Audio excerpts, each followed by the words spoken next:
අපි අද මේ වීඩියෝ එකකින් කතා කරමු ප්‍රොඩක්ට් එකකට GTIN Exemption එක අලුත් විදිහට ගන්න කොහොමද කියලා. ඔයාලා දන්නවා ඉස්සර මීට අවුරුදු එකමාරක දෙකකට විතර කලින් GTIN Exemption ගන්නකොට ඒක හරි ලේසි. අපිට තියෙන අදාළ නම දීලා මෙන්න මේ නමට අදාළව අපේ GTIN Exemption එක approve කරලා දෙන්න කියලා රික්වෙස්ට් කරන්න විතරයි. ඒකට අපිට සාමාන්‍යයෙන් පැය භාගයක් වගේ ඇතුළත කැටගරි එක දුන්නම යාලා ඇප්‍රූවල් එක දෙනවා. හැබැයි දැන් එහෙම නැහැ. දැන් විශේෂ ක්‍රමයක් ඒක බ්‍රෑන්ඩ් එකක් විදිහට තමයි යාලා බ්‍රෑන්ඩ් රෙජිස්ට්‍රි නොවුනට බ්‍රෑන්ඩ් එකක් ඇප්‍රූවල් එකක් දෙන විදිහට තමයි යාලගේ ප්‍රොසෙස් එක සිද්ධ වෙන්නේ. අපි මේක කරලම බලමු. අපි ඉස්සෙල්ලාම කරන්න තියෙන්නේ GTIN Exemption එකක් ගන්න ඕන නම් ඉස්සෙල්ලාම ඔයාලා මෙතනින් ගිහිල්ලා කැටලොග් එක හරහා ගිහිල්ලා add product කියන එකට යන්න ඕන. ඉස්සෙල්ලාම මේ පියවර ටික අනුගමනය කරන්න ඕන. ඊට පස්සේ අනිවාර්යයෙන්ම ඔයාලා GTIN Exemption ගන්නවා නම් මතක තියාගන්න ඕන දෙයක් තමයි ඇමසන් කැටලොග් එකේ තියෙන දෙයකට අපිට GTIN Exemption ගන්න බැහැ කියන එක. අපි GTIN Exemption එකක් ගන්න ඕන ඇමසන් එකේ දැනට කැටලොග් එකේ නැති ප්‍රොඩක්ට් එකකට තමයි ගන්න ඕන. එතකොට අපි මෙතන යන්න ඕන I am adding a product not sold on Amazon කියන ටැබ් එක හරහා මේ ලින්ක් එක හරහා තමයි අපි ඒකට යන්න. right.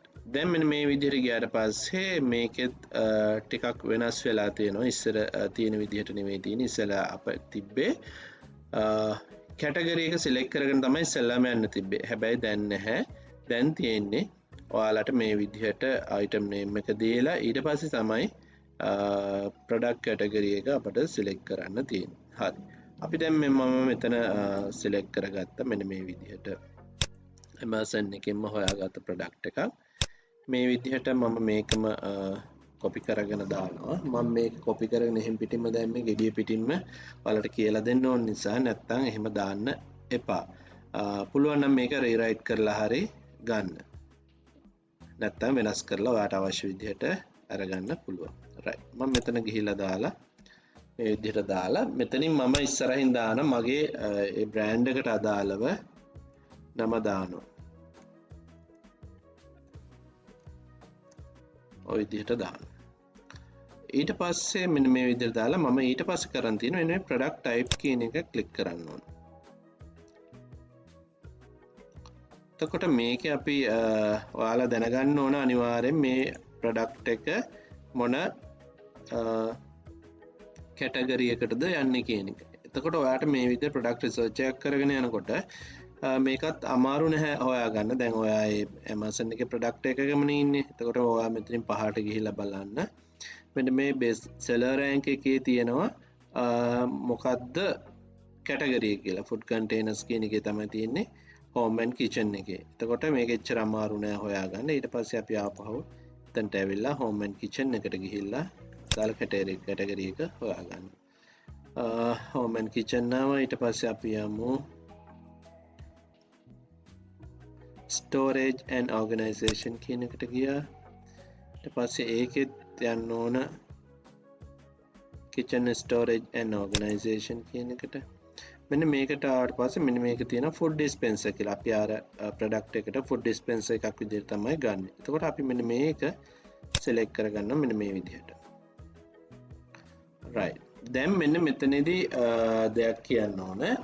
ඔයාලා GTIN Exemption එකක් ගන්න යනවා නම් කවදාවත් මෙතන UPC code එකක් හරි EN හරි මොකක් හරි දාන්න යන්න එපා.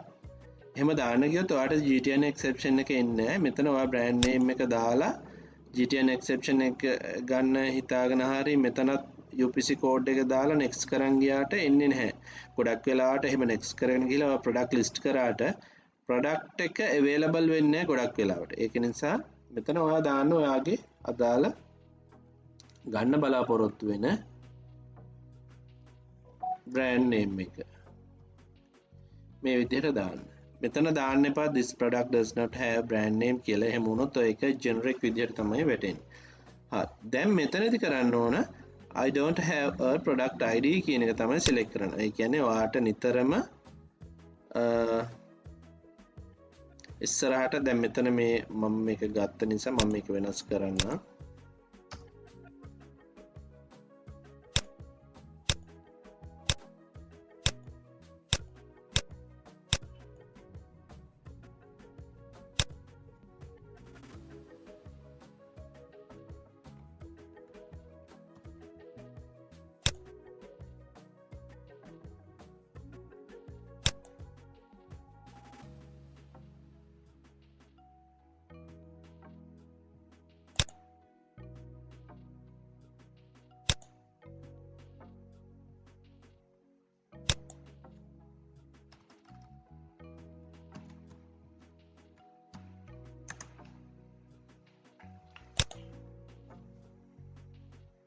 right.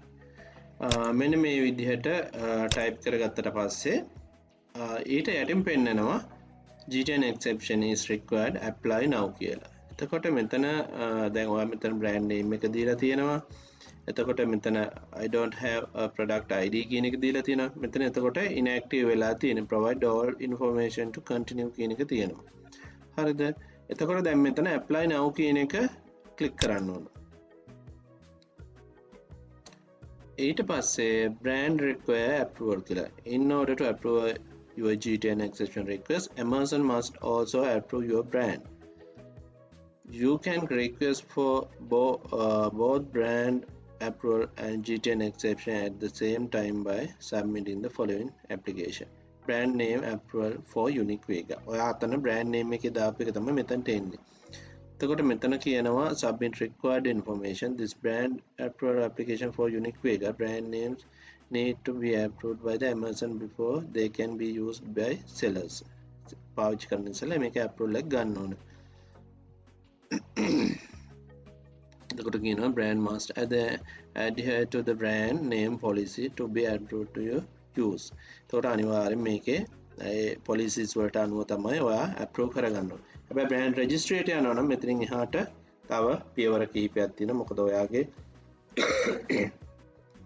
brand registry එකට යන්න ඔයා USA නම් USPTO office එක register වෙන්න ඕන. brand registry office එක register වෙලාම එන්න ඕන. හරි. ඊට පස්සේ මෙතන අහනවා brand website එක මොකක් හරි තියෙනවා. ඒක optional දෙන්න ඕන දෙන්න ගැටලුවක් නෑ. ඊට පස්සේ ආයෙ නැවත මෙතනට ආවට පස්සේ ඔයාගේ category එක ඉල්ලනවා. ඊට පස්සේ ඔයා ආයෙ මෙතනින් home and kitchen දීලා අපි කලින් තෝරගත්ත එකම යන්න ඕන. storage and organization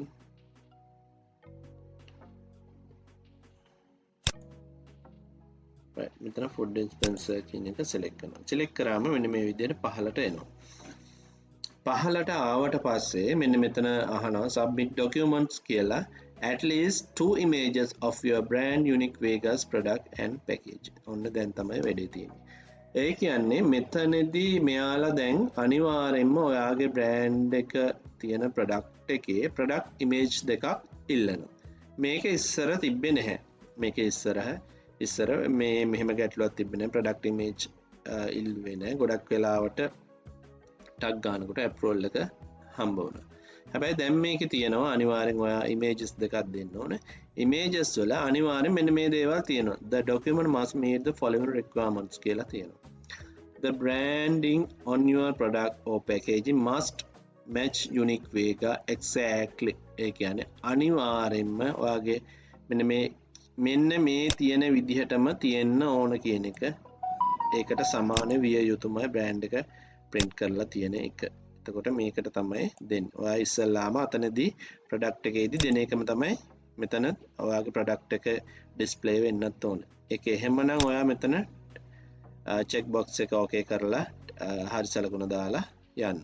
ඊට පස්සේ තියෙනවා the pictures are taken by you an item and hand held or placed on a table. කියන්නේ අතේ තියාගෙන හරි මේසයක් උඩ තියාගෙන හරි තමයි ඔයා ෆොටෝ එක ගන්න ඕන. හරිද? එතකොට මේක හොඳට මතක තියාගන්න. ඒ කියන්නේ ඔයාට computer generated ඒවා මෙතන දෙන්න බෑ කියන එක තමයි කියන්නේ. එතකොට එතනම වරහන් ඇතුලේ තියෙන digitally alerted or photograph image will result in your application being rejected. ඒ කියන්නේ editing කරන කිසිම දෙයක් මෙයාලා ගන්නෙත් නැහැ. ඒක නිසා අර විදියට අතේ තියාගෙන හරි මේසයක් උඩ තියලා හරි ඔයාගේ බ්‍රෑන්ඩ් එක පේන්න ෆොටෝ දෙකක් ගන්න ඕනේ. ඒකත් අරගෙන ඒක ටික් එක දැම්මා. ඊට පස්සේ තුන්වෙනි එක අහනවා the branding unique Vega must be stamped, stitched, printed or stuck on the product and or packaging so that it's not easily removed. ඒ කියන්නේ ගැලවෙන්නේ නැති මේ සාමාන්‍යයෙන් ටෙම්පරරි නොවන එකක් තමයි ඔයාගේ ප්‍රොඩක්ට් එකේ මේ යුනික් වේගා කියන එක තියෙන්න ඕනේ. ඒ කියන්නේ එක්ක ප්‍රොඩක්ට් එකම print වෙලා තියෙනවා. දැන් උදාහරණයක් විදිහට ගත්තා ලැප් එකක් ගත්තා HP Dell ඔය වගේ බ්‍රෑන්ඩ් තියෙනවා. ඒවා ඒක උඩම print කරලා තියෙන්නේ කම්පැනි එකෙන්ම. ස්ටිකර් එකක් නෙවෙයි ඒක උඩම print කරලා තියෙනවා. අන්න ඒ වගේ තමයි එයාලා බලාපොරොත්තු. එහෙම නැත්නම් හොඳ ස්ටිකර් එකක් තියෙන්න ඕනේ.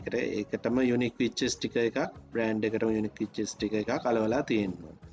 ඒක තමයි මෙයාලා කියන්නේ කියන්නේ ගලවලා අයින් කරන්න බැරි වෙන විදිහට තමයි ටෙම්පරරි එකක් කියලා එයාලට හැඟවෙන්න බෑ. අනිවාර්යයෙන්ම ඔරිජිනල් විදිහට තියෙන්න ඕන බ්‍රෑන්ඩ් කරපු එක. දැන් ඒකක් තියෙනවා මෙතන ටික් එක දැම්ම. ඊට පස්සේ the branding is not infringing on another brand's trademark. ඒ කියන්නේ අනිත්යට ඔයාට බෑ ගිහිල්ලා ඔයාගේ trademark එකක් කියන බ්‍රෑන්ඩ් එකක් කියලා අපි හිතමු Adidas, Nike ඔය වගේ ඒවා Dell Mattier ඔය වගේ ඒවා ඔයාට යූස් කරන්න බෑ. එහෙම වුණොත් ඔයාට හම්බ වෙන්නේ නෑ. අනිත් ඒවා බ්‍රෑන්ඩ්ස් උල්ලංඝනය කරන්න බෑ කියන එක තමයි මෙතන කියන්නේ. ඒකට ටික් එක දා. ඊට පස්සේ තියෙන්නේ ඔයාට මෙතනින් ෆොටෝස් දෙකක් ගන්න. දැන් උදාහරණයක් විදිහට අපි මේකේ ෆොටෝස් අපි මේ විදිහට දෙනවා නම් ඔයා දැනගන්න ඕනේ මෙන්න මේ වගේ ප්‍රොඩක්ට් එකේ මෙන්න මේ ප්‍රොඩක්ට් එක උඩ ඔයාගේ මෙතන කොතන හරි ඔයාගේ බ්‍රෑන්ඩ් නේම් එක අනිවාර්යෙන් සඳහන් වෙලා තියෙන්න ඕන. තේරුණාද?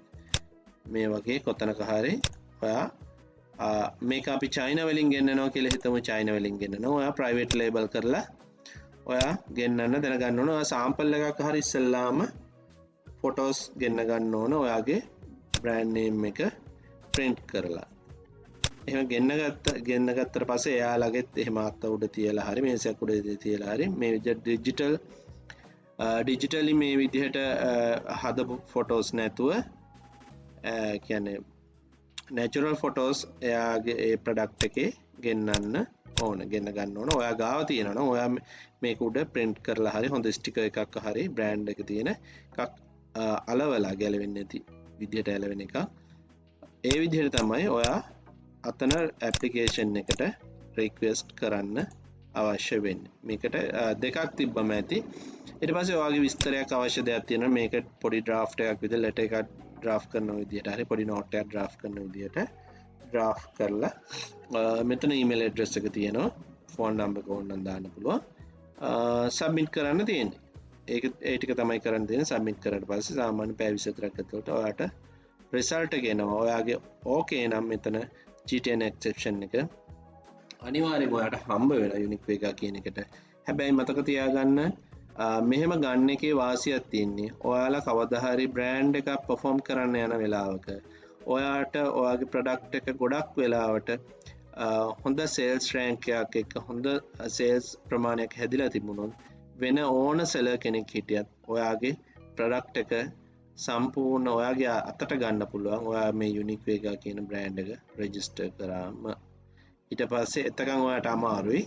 ඒ වෙනකන් ඔයාට පුළුවන් GTIN Exemption එක හරහා ගිහිල්ලා යුනික් වේගා දාලා ඔයාට ප්‍රොඩක්ට් ID එක ඕන නැතුව කෙලින්ම ලිස්ට් කරගෙන යන්න පුළුවන් ඕන ප්‍රොඩක්ට් එක. හැබැයි අපි අවුරුදු දෙකකින් තුනකින් විතර අපිට මේක ට්‍රේඩ්මාර්ක් එකක් රෙජිස්ටර් කරගන්න වුණොත් ඔයාට කිසි ප්‍රශ්නයක් නැහැ.